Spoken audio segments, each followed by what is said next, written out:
Toby here with the Physio Studio. Do you have 1 minute to make your spine move and feel better? The answer is yes. Then grab a mat and join me on the floor. We're going to run through one of my favourite exercises for the spine, and that is the cat-cow. You may have seen this in some variation or form before, but the version I'm going to talk you through today may be a little bit different, as it works a lot on not just moving the back from arched to rounded, but taking control of these positions and taking control of each vertebrae in the back, moving piece by piece to really build awareness, to build strength, and to build a functional mobility in the spine. So, to start, you're going to come onto your hands and knees. Hands are under your shoulders, knees are under your hips, toes are tucked under. Starting here, follow along guys, keep the elbows locked and straight forwards. You're going to start at the pelvis. So let your pelvis start to drop. So I'm arching my lower back, I'm sticking my bum up into the air. Nothing in my upper back or neck has moved yet.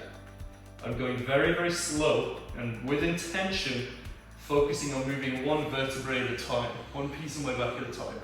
Allow this arch to come into your mid-back and then into your upper. So as you can see, I'm going very, very slowly here. Sink the shoulders all the way down. So don't keep your shoulders here, sink the shoulders down. Think about pulling your hands towards your knees, so pulling this way. They won't move, but you're just activating those muscles. Make sure you don't lose the downwards pull of the shoulders, so don't stop coming up here. Keep the shoulders down as you pull towards the knees. Lift your head up. There should be a lot of tension in the back and even in the abs here if you're doing it right. From here we're going to reverse, so start by tucking your chin under and lowering your head very slowly. Keep pace with me guys. The tops of your shoulders will now start to lift, nothing in the lower back, just the very top. Start to let your upper back round, keeping the lower back still, press through the hands. Your mid back starts to round, and then onto your low back, which starts to round again, one by one. Think of moving each individual vertebrae.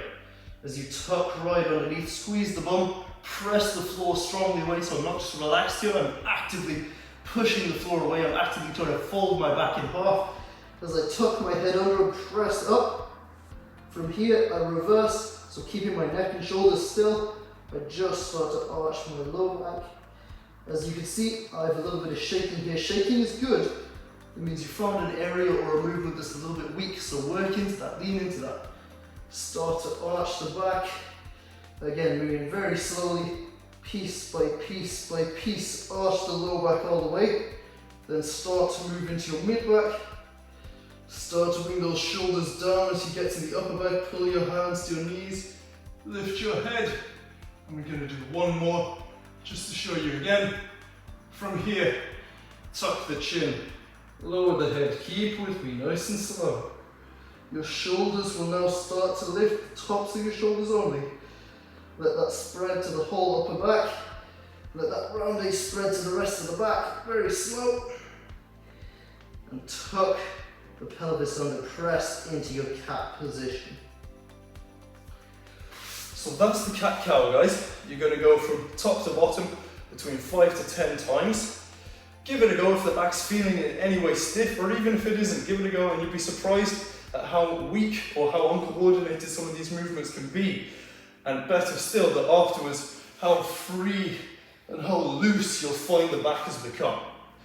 If you enjoy this, let us know, and we'll have future videos in similar topics coming up. So, keep an eye out.